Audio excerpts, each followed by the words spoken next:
Outsourcing contract విభాగాల్లో ఉద్యోగులే లేకుండా జీతాలు డ్రా చేస్తున్నారని ఏకంగా సీఎం రేవంత్ వ్యాఖ్యానించిన నేపథ్యంలో నల్లగొండలో విచారణ మొదలైంది. ఏ శాఖలో ఎందరు పనిచేస్తున్నారో వివరాలు అందించాలని ఆయా విభాగాలను ఉన్నతాధికారులు ఆదేశించారు. అయితే సీఎం ఈ అంశంపై సీరియస్ అయి వారం గడుస్తున్నా క్షేత్రస్థాయిలో మాత్రం వివరాల సమీకరణలో జాప్యం జరుగుతోందన్న విమర్శలుస్తున్నాయి.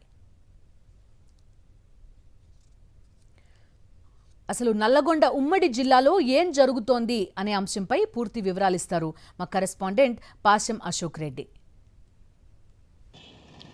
రాష్ట్రంలో అవుట్సోర్సింగ్తో పాటు కాంట్రాక్ట్ విభాగంలో ఉద్యోగాలు చేయకుండానే నకిలీ ఆధారాలతోటి జీతాలు తీసుకుంటున్నారని చెప్పేసి గత 10 ఏళ్లుగా ఈ తంతు సాగుతుందని చెప్పేసి రాష్ట్ర ముఖ్యమంత్రి రేవంత్ రెడ్డి వ్యాఖ్యానించినటువంటి నేపథ్యంలోనే ప్రస్తుతం అయితే ఈ విషయం తీవ్ర కలకలం అయితే రేపుతున్నటువంటి పరిస్థితి కనిపిస్తుంది. ఒకసారి నల్గొండ జిల్లాకు సంబంధించి కూడా అట్లాంటి ఎంప్లాయీస్ ఉన్నారా లేదా అనేది కూడా సాక్షి టీవీ ప్రస్తుతం క్షేత్రస్థాయిలో చూసినటువంటి నేపథ్యంలోనే కనీసం ఏ శాఖలో ఎంతమంది ఉద్యోగులు పనిచేస్తున్నారు, ఏ శాఖలకు సంబంధించి ప్రస్తుతం ఎన్ని ఖాళీలు ఉన్నాయి, ఎన్ని అవుట్సోర్సింగ్ ఉన్నాయి, ఎన్ని కాంట్రాక్ట్ బేసిక్లో ఉద్యోగాలు చేస్తున్నారని చెప్పేసి డిఓ అంటే డిస్ట్రిక్ట్ ఎంప్లాయ్మెంట్ ఆఫీస్తో పాటు ఇటు డిస్ట్రిక్ట్ డిటిఓ అంటే డిస్ట్రిక్ట్ ట్రెజరీ ఆఫీసర్ దగ్గరికి కూడా వెళ్ళినటువంటి క్రమంలోనే ఎవరి వద్ద కూడా సరైనటువంటి సమాచారం లేకపోవడం ప్రస్తుతం అయితే ఒక చర్చనీయాంశంగా మారినటువంటి పరిస్థితి కనిపిస్తుంది. అర్హత ఉన్నటువంటి ఏజెన్సీలతో పాటు అర్హత లేనటువంటి ఏజెన్సీలకు కూడా ఉద్యోగాల నియామకానికి సంబంధించినటువంటి ప్రక్రియని అప్పచెప్పినటువంటి నేపథ్యంలోనే విచ్చలవిడిగా అవకతవకలకు పాల్పడుతున్నాయని చెప్పేసి కూడా సమాచారం అందుతుంది. మనకు చూసుకున్నట్లయితే నల్గొండ ఉమ్మడి జిల్లాలో ఒకసారి చూసుకున్నట్లయితే మొత్తం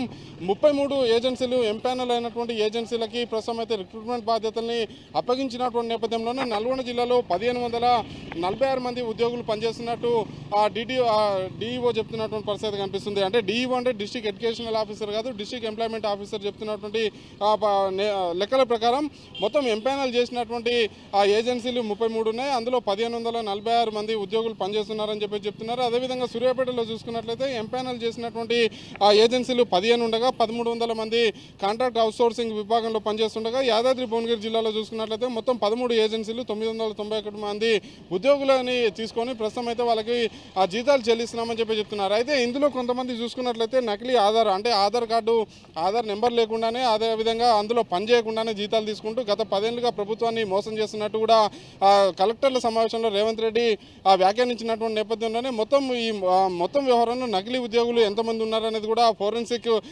ఆడిట్ నిర్వహించాలని చెప్పేసి కూడా సీఎం ఆదేశించినటువంటి నేపథ్యంలోనే కలెక్టర్లు కూడా విచారణ చేస్తున్నామని చెప్తున్నారు. అయితే క్షేత్రస్థాయిలో చూసుకున్నట్లయితే ఏ విభాగంలో ఎంతమంది పనిచేస్తున్నారు అనేది డేటా మాత్రం ఇక్కడ డిఈఓ దగ్గర లేదు. అదే సమయంలో ఎంతమందికి ఉద్యోగాలకి ఎంత జీతం ఇస్తున్నామని చెప్పేసి డిస్ట్రిక్ట్ ట్రెజరర్ అంటే కోశాధికారికి సంబంధించినటువంటి కార్యాలయం కూడా లెక్కలేనటువంటి నేపథ్యంలోనే అసలు ఉద్యోగులు పనిచేస్తున్నారా లేదా అనేది కూడా ప్రస్తుతం ఒక చర్చనీయాంశంగా మారినటువంటి పరిస్థితి. మనకున్నటువంటి సమాచారం ప్రకారం నల్గొండ జిల్లాలో కూడా భారీ సంఖ్యలో నకిలీ ఉద్యోగులు ఉన్నారు, ప్రతి నెల జీతం తీసుకుంటున్నారని చెప్పి తెలుస్తుంది. ఒక ఉన్నతాధికారికి సంబంధించినటువంటి బంధువులతో పాటు వాళ్ళ ఇంట్లో పనిచేస్తున్నటువంటి వ్యక్తులకు కూడా అవుట్సోర్సింగ్ విభాగం ద్వారా జీతాలు అందుతున్నాయని చెప్పేసి ఆరోపణలు ఉన్నటువంటి నేపథ్యంలోనే జిల్లా కలెక్టర్ దీని మీద సీరియస్గా దృష్టి పెట్టాల్సినటువంటి అవసరం ఉంది. ఎందుకు సృష్టించి వాళ్ళకి జీతాలు అన్నట్టు ప్రభుత్వం నుంచి జీతాలు డ్రా చేసుకోవడం, సొంత ఖాతాలకు మళ్లించినటువంటి వ్యక్తుల మీద కూడా కఠిన చర్యలు తీసుకోవాల్సినటువంటి అవసరం ఉంది. ప్రస్తుతం అయితే నల్గొండకు సంబంధించినటువంటి ఏజెన్సీలు అవుట్సోర్సింగ్ కాంట్రాక్ట్ ఏజెన్సీలకు సంబంధించినటువంటి మోసం విషయంలో విచారణ మాత్రం ఒక అడుగు కూడా ముందు పడినటువంటి నేపథ్యంలోనే విమర్శలు పాలవుతున్నటువంటి నేపథ్యంలో ఇకనైనా కలెక్టర్లు 3 జిల్లాలకు సంబంధించి నల్గొండ కావచ్చు, సూర్యాపేట కావచ్చు, యాదాద్రి భువనగిరి జిల్లాకు సంబంధించినటువంటి కలెక్టర్లు పూర్తి స్థాయిలో దృష్టి పెట్టాల్సినటువంటి అవసరం ఉంది. నకిలీ ఉద్యోగుల్ని గుర్తించాల్సినటువంటి అవసరం అయితే స్పష్టంగా కనిపిస్తుంది. నేను శ్రీనివాసరావు, పాశం అశోక్ రెడ్డి, సాక్షి టీవీ, నల్గొండ.